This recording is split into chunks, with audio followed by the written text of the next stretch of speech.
Assalamualaikum dan salam sejahtera. So, untuk topik hari ni saya nak terangkan tentang trading setup. Okay, so trading setup ni adalah salah satu cara untuk cara kita masuk ataupun entry sesuatu saham tu. So, sebelum ni saya ada share video pasal macam mana nak develop trading setup kan. So, saya buat lagi satu penambahan dan juga contoh chart. So, trading setup ni terbahagi kepada dua lah. Nanti yang untuk video kali ni saya share tentang macam mana kita nak buy. And then next video saya share juga antara sell rule. So, ada buy and sell rule lah. So, trading setup ni terbahagi kepada dua. So, first adalah buy on weakness. Okay, buy on weakness. So, selalunya buy on weakness ni selalunya dia low volume lah. Dia volume tengah very low.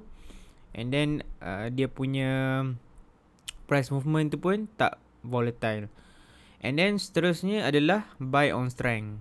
Okay, buy on strength ni lebih kepada setup yang mempunyai high volume lah. Maksudnya dari segi bila kita trade tu tengah ramai orang queue harga and then price bergerak laju. So ada dua cara untuk masuk. So buy on weakness ataupun buy on strength. Okay, untuk buy on weakness kita boleh tengok seperti trading setup yang ada adalah pullback kepada EMA 10, EMA 20 dan juga MA yang lebih tinggi time frame 50, 100 dan juga 200. So seterusnya adalah tight price action ataupun build up area. Kita panggil sini adalah di mana area-area yang sebelum breakout pending breakout.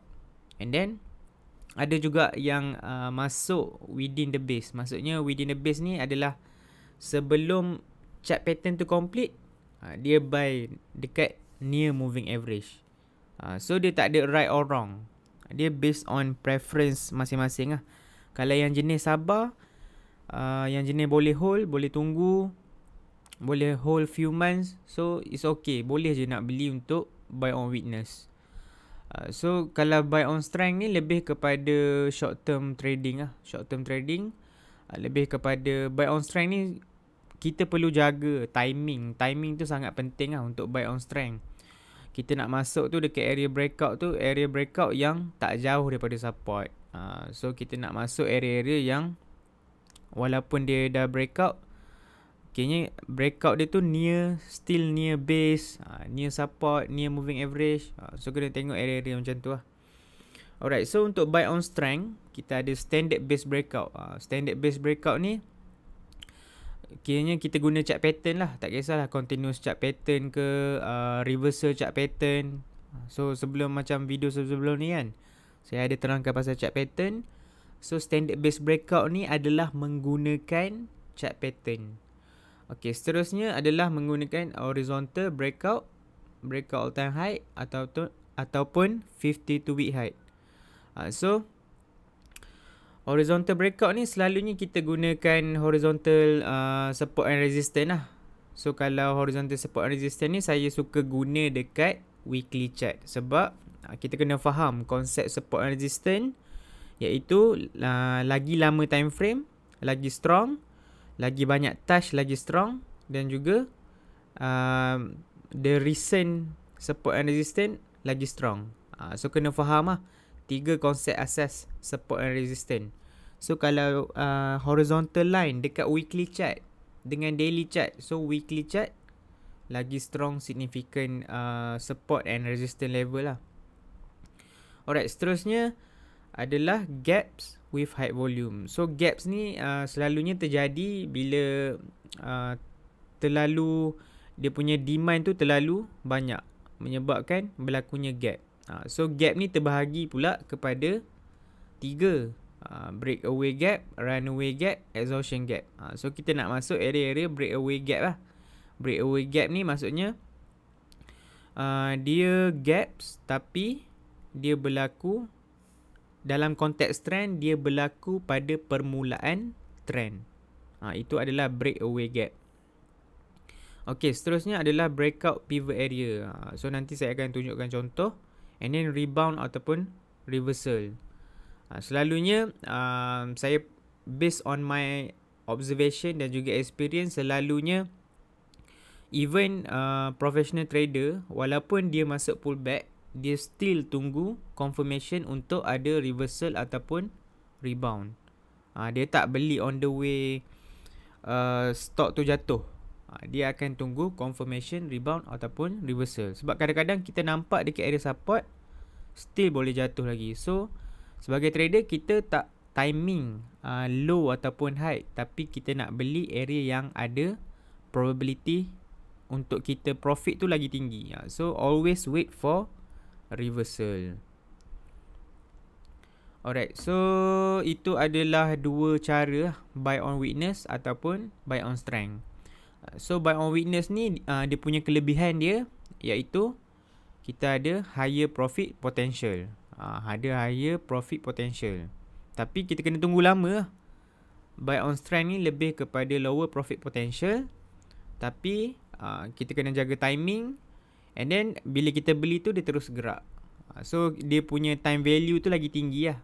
So kita tak duit kita tak floating lama. Kita terus nampak ataupun jadi ataupun tak jadi. Jadi ataupun tak jadi tu kita nampak cepat lah. Alright, so seterusnya saya nak tunjukkan contoh-contoh chart. So kita boleh tengok contoh-contoh chart. Okay. So untuk contoh chart, kita boleh tengok Tasin. So ni selalu saya tunjuk contoh Tasin lah, sebab chart ni memang cantik kan. So kita tukar jap. Alright. So kalau buying on weakness ni, selalunya dia beli dekat area-area yang low volume lah. Low volume dan juga dekat near moving average. Contohnya dekat area sini. So nampak dekat area sini very low volume. So itu adalah tanda-tanda sign of weakness. Contohnya kat sini kita nampak ada volume masuk kan. Kita nampak ada volume masuk. So dia test balik moving average. Yang sabar. Memang very low risk punya area lah. Very low risk punya area. Tapi kena sabar. Itu dia punya. So siapa yang dalam saham ni, siapa yang jenis boleh hold lama, faham phases dan juga flow dalam market, so dia akan buat profit potential lagi tinggi lah. So dekat sini kita nampak kita boleh lukis trend line kan. Kita boleh lukis trend line. Okay, so dekat sini kita dah nampak. Kat sini boleh buy on strength. Okay, buy on strength. Okay, buy on strength kat sini. Kalau ada dua gabungan trading setup, iaitu dia breakout trend line dan juga ada up gap. So kalau ada dua gabungan trend line ni, so kita tahu probability dia untuk jadi ataupun untuk kita profit lebih tinggi lah. So kat sini dia ada up gap. Kalau perasan kat sini dia ada up gap. Alright, and then dia breakout trend line. Lepas tu kita nampak dia ada pullback. Dia ada pullback ke EMA 10. Warna biru ni EMA 10. So nampak ada pullback kat sini, ada doji kan. So kalau selalunya professional trader dia akan wait for confirmation the next candle lah. Dah ada candle reversal candles, seterusnya baru dia entry. Alright, so kat sini pun kita nampak ada pullback EMA 10. So bila dia dah buat satu kenaikan yang banyak macam ni, selalunya dia akan test MA yang lebih signifikan lah. MA yang lebih kita panggil MA yang lebih tinggi lah. MA 50. Selalunya MA 50 lah. MA 50 ni kita panggil important area lah. Important area untuk trader-trader. Sebab kebanyakan big fund pakai, retail trader pakai. So dia antara area of value yang penting lah. So kalau tengok dekat sini, lepas dia buat kenaikan, dia ada test MA50. Alright, so kat sini kita panggil another buy on weakness lah. Sebelum chart pattern tu complete, dia ada test, ada pullback ke MA50. So kat sini dia ada rebound ataupun reversal dekat candle 10 Februari 21 ni. So dia ada rebound ataupun reversal. So kita boleh masuk untuk buy on strength. Siapa yang kadang-kadang ada yang tanya kan, boleh masuk dah ke? Itu adalah decision trader tu sendiri kena buat lah. Kalau tengok kat sini ada tight price action dan juga pullback ke MA50. So kat sini kita nampak ada tight price action dan juga pullback ke MA50. So yang penting you kena tahu apa you masuk, kat mana you nak cut loss. So kat sini kita nampak ada consolidation area. So cut loss level kita kat mana? Cut loss level kita dekat area sini lah, dekat low of consolidation area. So kalau nak beli buy on strength, ini kita panggil breakout pivot. So dia breakout dekat area yang test ada consolidation area kan. So dia breakout pivot. So pivot ni based on preference masing-masing lah. So dia panggil sebagai tempat kita untuk kita take action. Alright, so contoh another pivot. Kita tengok kat sini, kita nampak area kat sini. So dia breakout and then nampak dia ada retest balik this pivot line. So kat sini lebih kepada base breakout. Ada base breakout. So kat sini ada base breakout, walaupun masuk lambat sikit. So kalau macam Dan Zenger ataupun Patrick Walker, dia orang suka gunakan clean and simple base macam ni lah. Bila ada base macam ni, beli apabila breakout base. So nampak kat sini, breakout base and then high volume. So kat sini bila dia breakout tu, dia ada pullback, temporary pullback ke MA10, and then the next candle ada reversal ataupun rebound MA10. So seterusnya dia buat kenaikan lah. So kat sini kita panggil sebagai exhaustion gap. Exhaustion gap ni apabila dia dah naik and then dia dah start ada gap dekat area tempat tinggi. Area maksudnya dalam konteks trend dia dah start menaik tinggi. Okay, so boleh tengok pullback ke MA50. Selalunya MA50, MA100, MA100. So apa yang saya akan listkan tadi lah. Alright, so kita boleh tengok juga counter-counter yang spekulatif, tapi teknikal dia cantik juga. Walaupun dia spekulatif, teknikal cantik, still kita boleh masuk. Tapi kena faham lah, bila counter spekulatif, kita punya holding period ataupun kita hold tu lebih sekejap lah. Okay, so kalau kat sini kita nampak sebelum dia breakout ni ada weakness. Dia ada buy on weakness. So kat sini kita panggil build up area lah.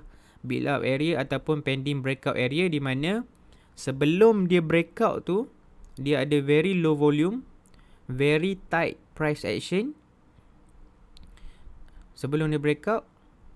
So dia punya psikologi behind the price movement tu, kita tahu yang ramai orang percaya yang dia akan breakout. That's why tak ada orang menjual dekat area resistance ni. Should be bila dia touch resistance dia akan jatuh kan. So kat sini dekat area resistance tapi dia maintain the price action tu. Dia punya candle tu maintain je, buat doji banyak macam ni. So once dia breakout, so ada dua cara lah kalau you nak anticipate breakout kan. Nampak ada tight price action macam ni, ada build up area macam ni, masuk sikit, masuk around 50%, and then ada confirmation breakout, average out lah. So kat sini kita nampak ada dah start ada runaway gap. Dia ada runaway gap. Kat sini dah start ada multiple gap, exhaustion gap kan. So kat sini kita tahu yang dah ada sign of weakness lah. So gaps ni, kalau kita nak masuk area sini, dia punya stop loss either pakai upper ataupun lower support gap. So dalam satu, kiranya dalam satu saham tu selalu ada multiple setup. That's why tak perlu kejar harga. Kita tak perlu kejar harga. Sentiasa akan ada setup yang baru. Alright. So seterusnya kita tengok Sedania. Lepas tu kita tengok Sekejap. Alright, kita tengok KSSC.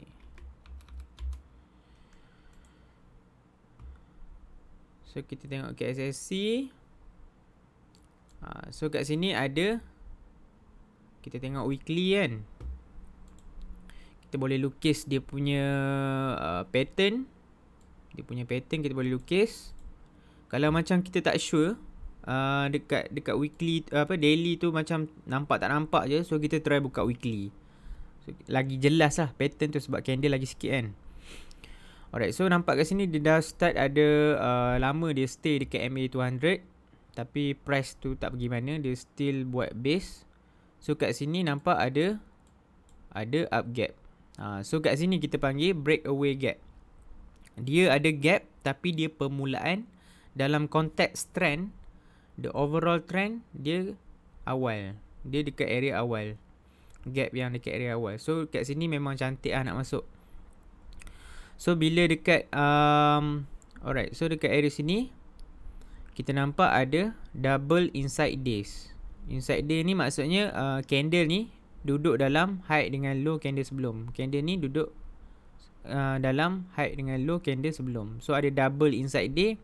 Double inside day ni dia punya psychology price movement dia adalah volatility tu dah start decreasing. So itu adalah another short term area untuk kita masuk lah. So nampak kat sini ada double inside day, boleh buka hourly ataupun 50 minutes. So nampak kat sini ada pullback ke MA20 dekat hourly chart. So itu adalah contoh-contoh